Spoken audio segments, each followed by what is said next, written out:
Olá, eu sou o André e vamos para Mateus capítulo 25, versículo 1, onde nós vamos ler mais uma parábola de Jesus. O reino do céu será, pois, semelhante a 10 virgens que pegaram suas candeias e saíram para encontrar-se com o noivo. A primeira coisa que a gente tem que ter em mente é que essa é uma história muito diferente, de uma cultura diferente, de uma realidade diferente, então a gente tem que aceitar a premissa da história. A premissa da história é que existe um noivo e existem 10 noivas aguardando ele. Ok? Aceitou? Beleza. Não adianta seguir em frente se você não entender que, por mais estranho que seja, essa é a premissa da história. Voltando no versículo 2, diz o seguinte: 5 delas eram insensatas e 5 eram prudentes. As insensatas pegaram suas candeias, mas não levaram óleo. Então, essas 10 mulheres que estavam aguardando o noivo eram uma parte pessoas com uma boa cabeça, pessoas sensatas, e outra parte pessoas bem insensatas, bem sem noção, completamente despreparadas. E essas que estavam preparadas levaram suas candeias, levaram, né, seu instrumento para iluminar o caminho, para poder estar esperando o noivo até altas horas se fosse necessário, porque mesmo no escuro completo elas tinham a candeia para iluminar. E a outra metade estava lá, mas não se preparou direito. Estava meio largado lá, meio qualquer coisa, até que chega um momento, diz no versículo 6, à meia-noite, em que falaram que o noivo estava chegando. Só que o que aconteceu? O noivo está chegando à meia-noite, escuro completo. Só que só as 5 bem preparadas tinha iluminação para poder ir encontrar o noivo. As outras 5 estavam no escuro. E elas começaram a pedir para as outras: não, compartilhe o seu óleo com a gente. Mas elas falaram: não, se a gente der para vocês, nós é que vamos ficar sem. Corre, vai lá comprar que vocês conseguem. Vai lá, dá tempo. E essas 5 inconsequentes saem correndo, vão comprar o óleo, e quando elas voltam, já é tarde demais. O noivo já veio, já buscou suas 5 noivas que estavam lá aguardando ele com bom senso, com sabedoria, com preparação, estavam bem preparadas para que recebê-lo a hora que ele chegasse. E quando essas 5 vão atrás, descobrem que eles já entraram na festa de casamento, já fecharam a porta e não tem mais como elas entrarem lá. E essa história, por mais estranha que ela seja, ela, como sempre, é uma parábola, é uma historinha que, na verdade, ela só quer ensinar algo mais. E o que Jesus quer falar conosco aqui nessa história? Primeiro que ele começa falando sobre o reino dos céus. Logo no versículo 1, o reino dos céus é semelhante a 10 virgens que pegaram suas candeias. E a gente viu em várias outras parábolas Jesus usar essa mesma expressão: o reino dos céus é semelhante a isso. E sempre que ele fala isso, ele parece estar se referindo ao fim dos tempos, ao dia do julgamento, ao dia em que Jesus vai retornar, em que as ovelhas serão separadas dos bodes, o joio será separado do trigo, aonde aqueles que andam com Deus receberão o abraço caloroso e amável do Pai. E aqueles que negaram o amor de Deus e que rejeitaram o sacrifício de Jesus ficarão distante do Senhor. Então, essa história também é sobre isso. E faz sentido, porque todas essas histórias é sempre assim: um grupo foi para um lado e um outro grupo foi para o outro por algum outro motivo. E nessa história, Jesus está falando sobre estar pronto, estar preparado para o dia do retorno de Jesus Cristo, para o dia do Senhor, para o dia do julgamento. Tem gente que vive a vida como se Deus não existisse, como se nada fosse acontecer, como se nenhum. A vida é isso: é viver, é crescer, é ter filhos, é morrer, e aí depois virar um grande vazio, e é só isso e nada. E a visão tão triste, tão sem sentido, tão sem propósito da vida. Principalmente por quê? Porque para você achar que a vida é isso, você tem que ignorar tudo o que Deus fez por você.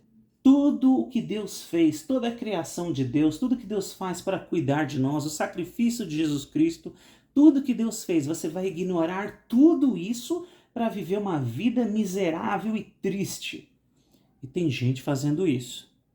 E depois não sabe por que não vai entrar na celebração do Senhor. Porque dia após dia tem rejeitado o amor de Deus. E aí, às vezes, quando já for tarde demais, a pessoa vai falar: Deus é verdadeiro, Deus é real, Deus existe mesmo. Deixa eu correr atrás para ver se dá tempo de alcançar. E Deus derramou a misericórdia dele todos os dias da vida dessa pessoa. Aí um dia a pessoa morre e vai ver que Deus é real e vai querer correr atrás para ver se dá tempo para entrar. Mas não deu. Não dá, porque você teve uma vida inteira para ir atrás de Deus. Você teve uma vida inteira para receber o amor de Deus. Você, assim como as pessoas dessa história, né, teve todo um tempo enorme para se preparar. E chegou em cima da hora e você não tinha preparado nada. Preparar o quê? Você mesmo, a sua vida. Se preparar. Por quê? Porque se Deus é real, se existe mesmo algo bom e algo ruim, porque se Deus não existe certo e errado.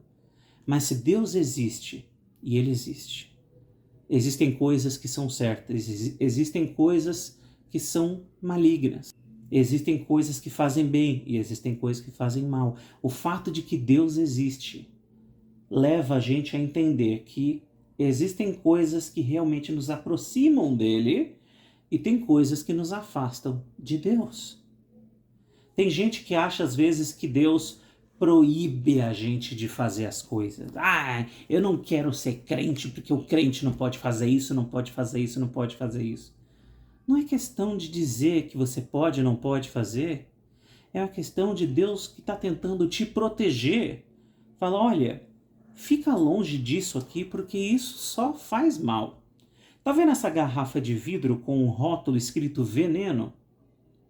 Isso faz mal. É isso que Deus faz. Ele nos mostra que tem coisas que fazem mal e que é melhor a gente ficar longe. Mas aí tem gente que fica bravo. Fica o quê? Quem é você para dizer o que eu posso ou não posso fazer? Eu bebo o que eu quiser. E abre a garrafa e vira. E Deus está falando, não faça isso. Então entenda, Deus não tira a alegria da vida de ninguém, ao contrário. Deus te protege, Ele quer o seu bem, Ele te ama. E essa história aqui sobre estar preparado para o dia do Senhor, estar preparado para quando o noivo chegar para buscar a sua noiva. Não é à toa que a igreja de Deus, a igreja, todos nós que cremos em Deus, é chamado várias vezes de a noiva. O noivo vem buscar sua noiva. E como é que você estará no dia em que o Senhor decidir vir te buscar? Será que você estará pronto? Será que no dia em que Deus vier trazer julgamento e justiça para o mundo, você vai ficar feliz falando que bom, finalmente o Senhor está voltando para trazer a seu reino eterno. Que bom que o paraíso do Senhor está chegando. Que bom, é o dia da justiça ser feita. Ou será que quando o Senhor voltar, você vai ser pego assim, caramba, mas já eu nem tinha me preparado, eu tinha que arrumar minha vida, botar as coisas em ordem aqui, eu tinha que largar um monte de vício, um monte de pecado, de estimação que eu tenho aqui. Essa é a noiva, como diz aqui, né? Imprudente. É a pessoa que tem todo um tempo, toda uma vida, mas não se prepara. Vive de maneira inconsequente.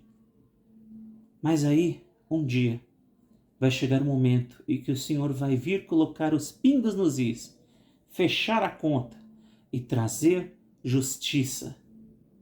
Como é que você estará nesse dia? E é um dia que nenhum de nós sabe quando é. Prepare-se, porque o dia do Senhor está chegando. E você não sabe qual é, mas esteja pronto.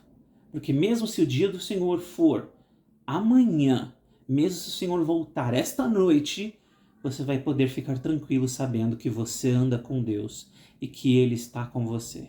Que você, meu irmão, minha irmã, tenha um bom dia, fique com Deus e fique na paz.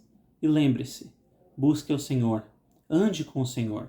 É a melhor coisa que você pode fazer com a sua vida. Tchau, tchau.